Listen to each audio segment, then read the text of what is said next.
Mark Carney just delivered what his supporters are calling a unifying speech, a speech designed to calm tensions, a speech meant to pull Alberta back toward the center of the Canadian story.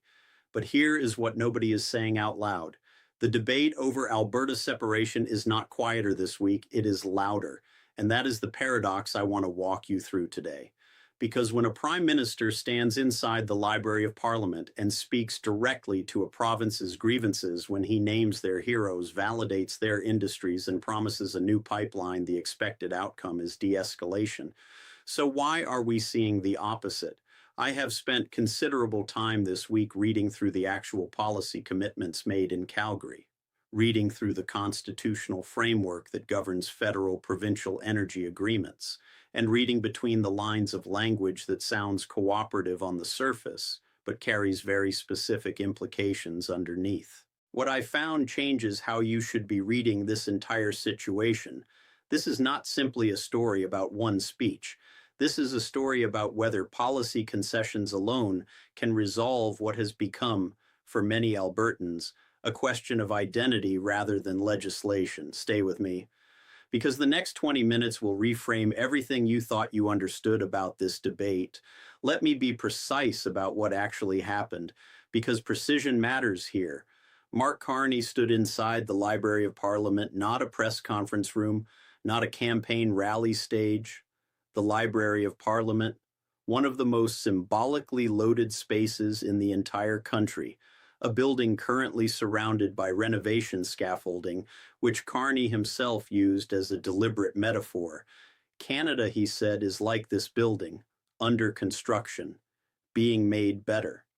That choice of location was not accidental. Nothing at this level of politics is accidental. Now let us talk about what was actually announced, because this is where most coverage stops at the surface.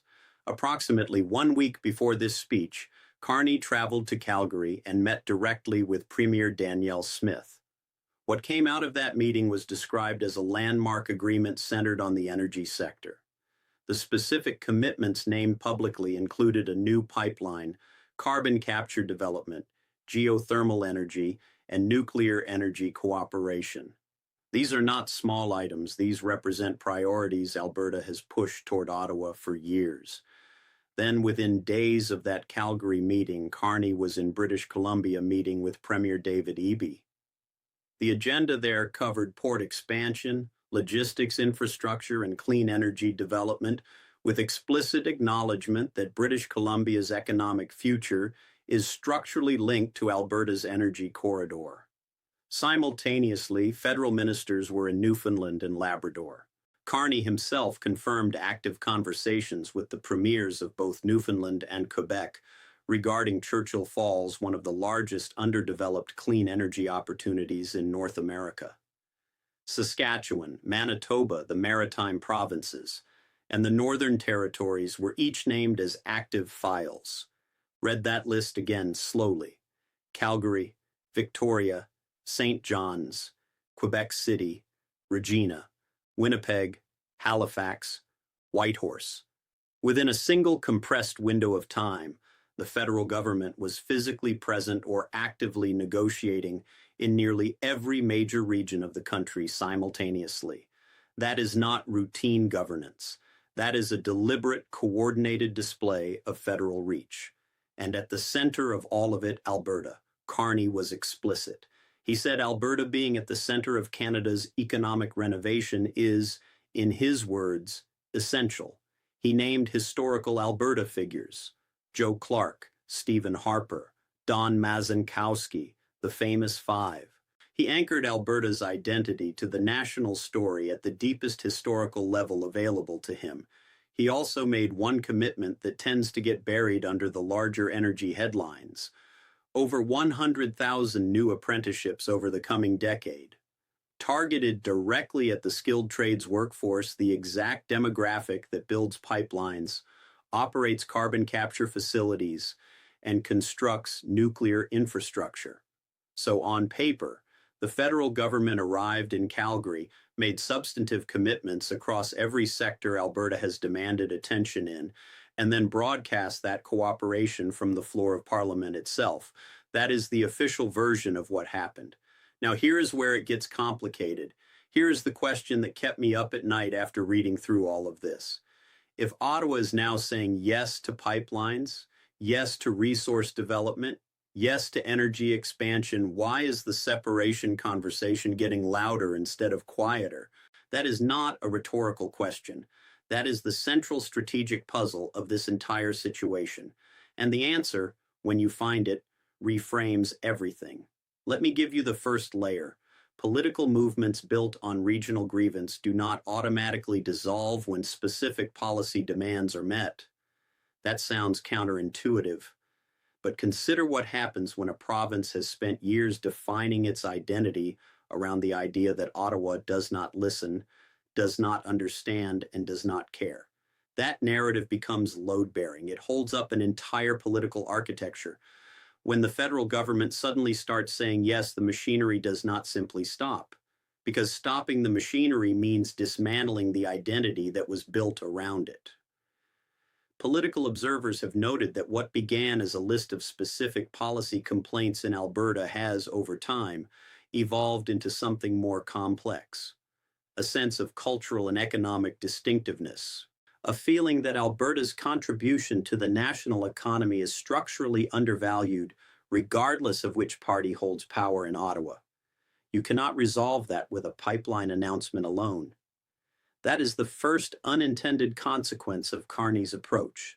By meeting so many of Alberta's stated demands, he has exposed the gap between the policy layer and the identity layer of this debate.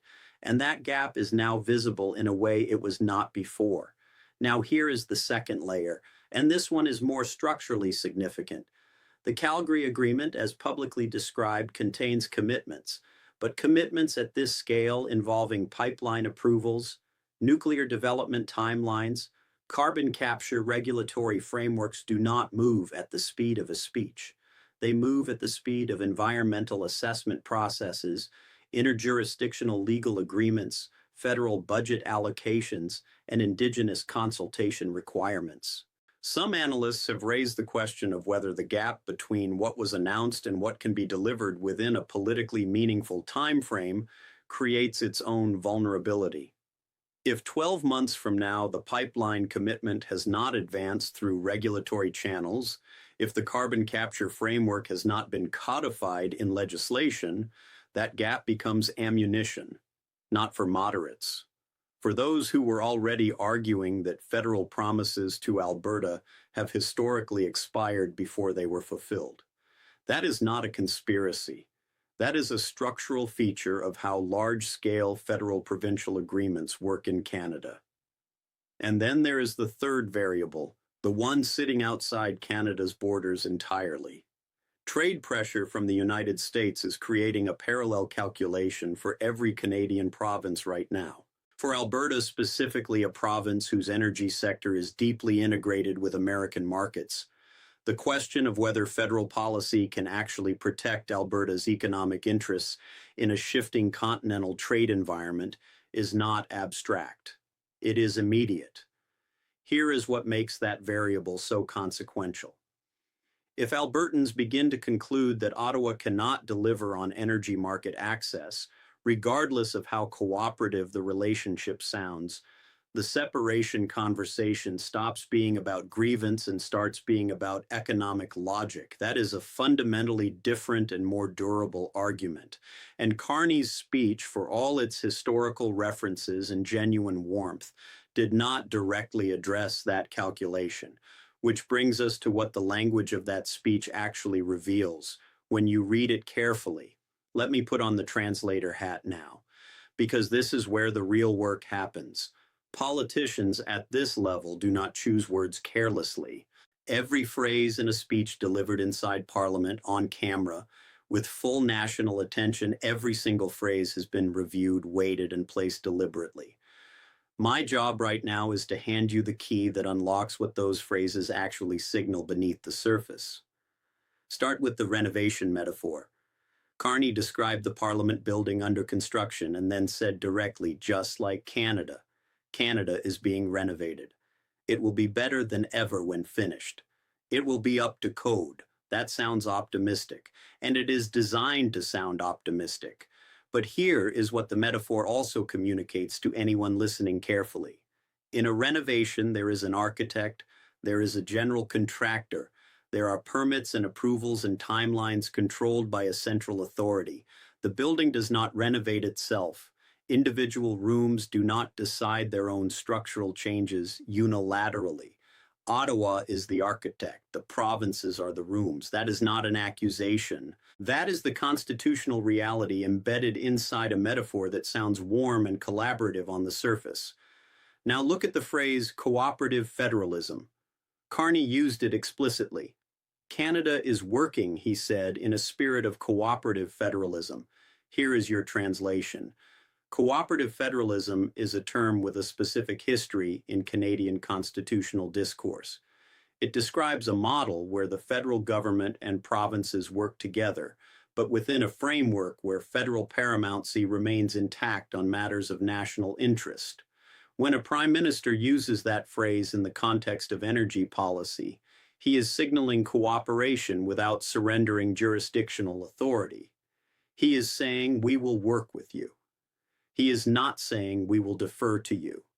That distinction matters enormously in the context of pipeline approvals, environmental assessments, and export policy, all areas where federal authority intersects directly with Alberta's priorities. Next, the naming of historical Alberta figures. Joe Clark, Stephen Harper, Don Mazankowski, the famous five.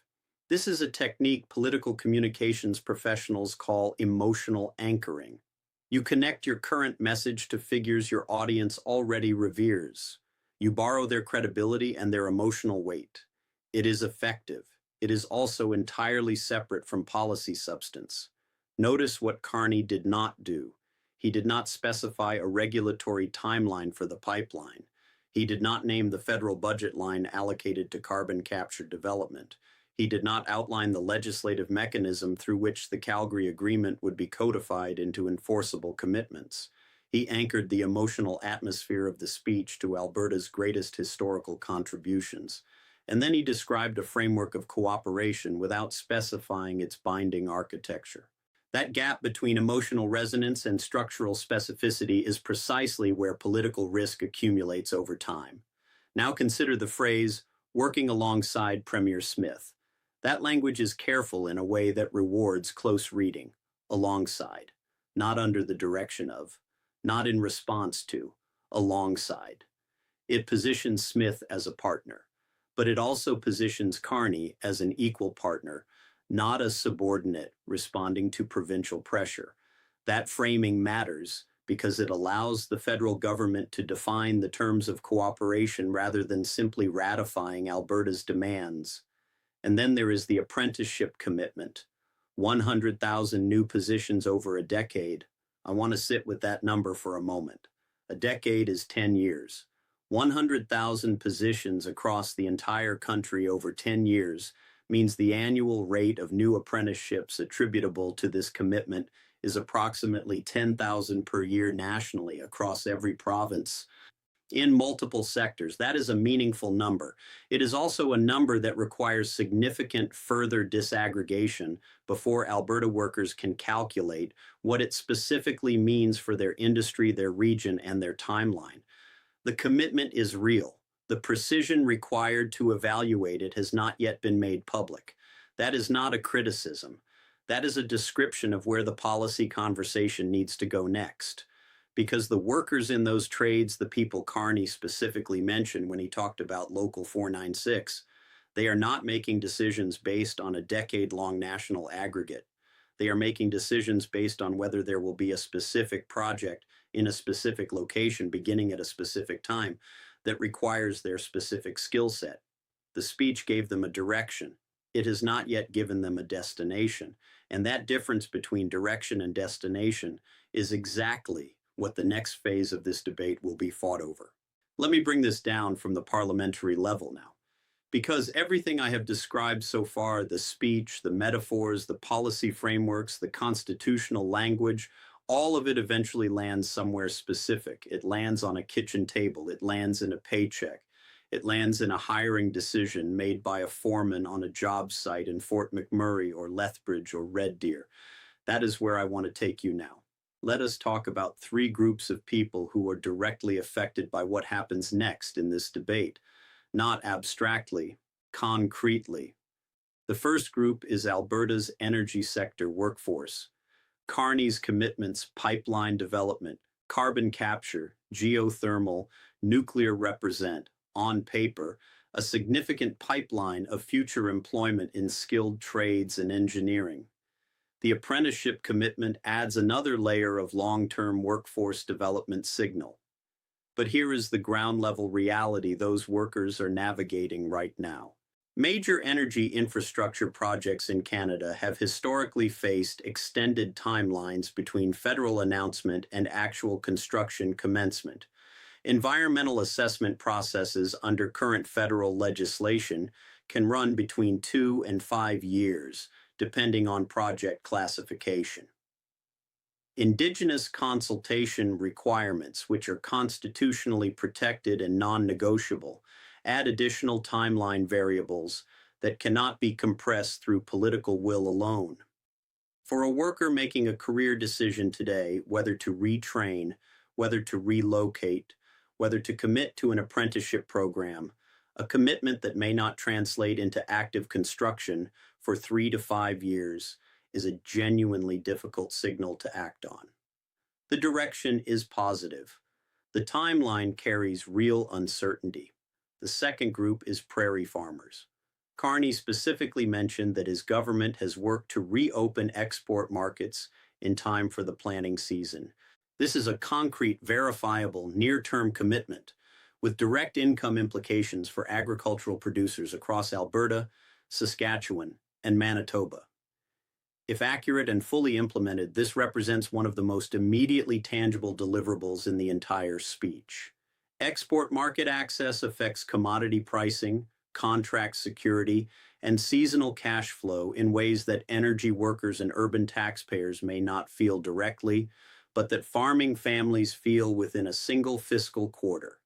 This is the part of the speech that deserves more attention than it received, because it is specific, time-bounded, and economically measurable in a way that many of the larger energy commitments are not yet.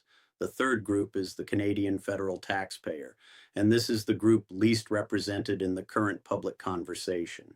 Carbon capture at industrial scale, small modular nuclear reactor development, new pipeline infrastructure, expanded port logistics, these are not self-financing projects. They involve substantial federal capital allocation, loan guarantees, regulatory infrastructure, and in many cases, public-private partnership structures whose risk distribution is not yet publicly detailed.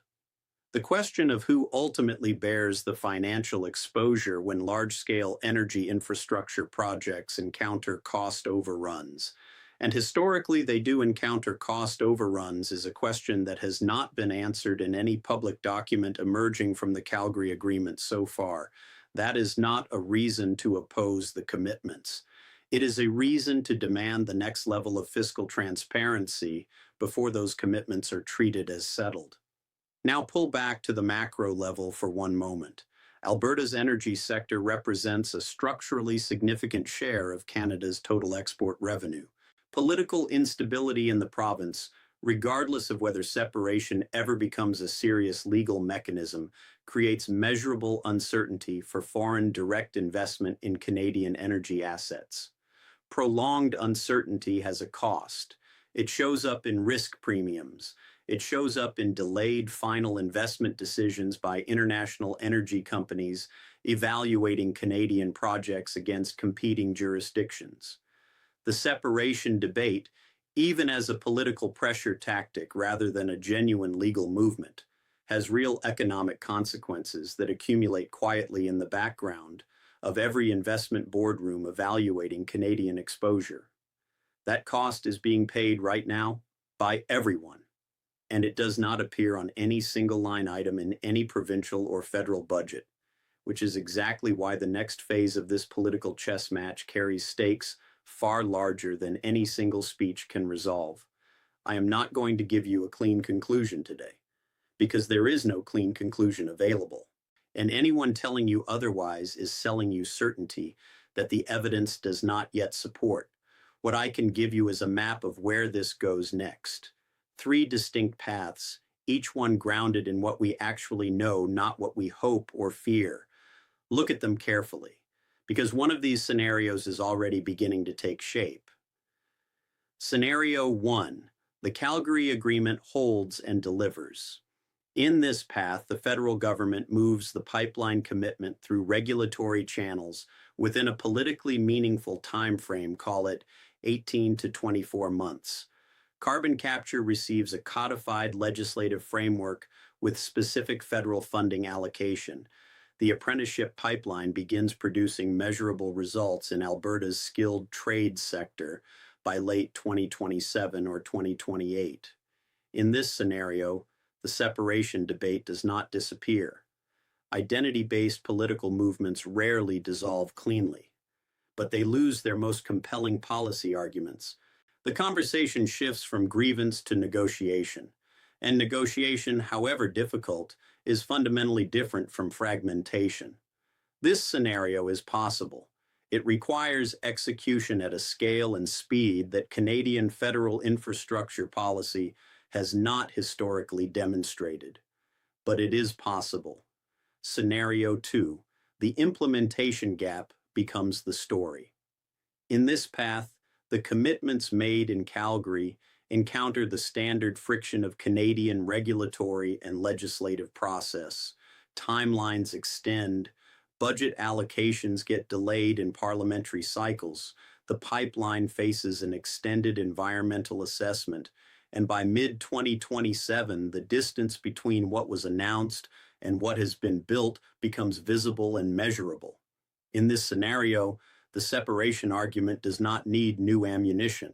The gap provides it automatically. Political actors who have invested in the separation narrative use that gap to argue that federal cooperation is structurally performative, that Ottawa's yes always comes with enough process attached to functionally mean not yet. This scenario requires no bad faith from anyone. It can emerge entirely from the normal mechanics of how large federal commitments move through Canadian governance. Scenario 3. The external variable overrides the internal calculation. In this path, trade pressure from the United States escalates to a point where Alberta's energy market access question becomes primarily a continental economics problem rather than a federal-provincial politics problem. If Alberta producers conclude that their most urgent economic interests are being determined in Washington rather than Ottawa, and that Ottawa's ability to influence that determination is structurally limited, the entire framework of the separation debate shifts. It stops being about whether Ottawa listens. It starts being about whether Ottawa can actually deliver protection in a trade environment it does not control. That is a harder argument to answer with a speech, any speech. Now, I want to hear from you, because the people watching this channel are not passive consumers of political commentary. You are people who think carefully about where this country is heading, and your read on this matters. Which of these three scenarios do you believe is most likely to define the next 18 months of this debate? And here is the deeper question I want you to sit with. Can a policy agreement ever fully resolve a political movement that has become, at least in part, about identity rather than legislation? Leave your answer in the comments. I read every single one.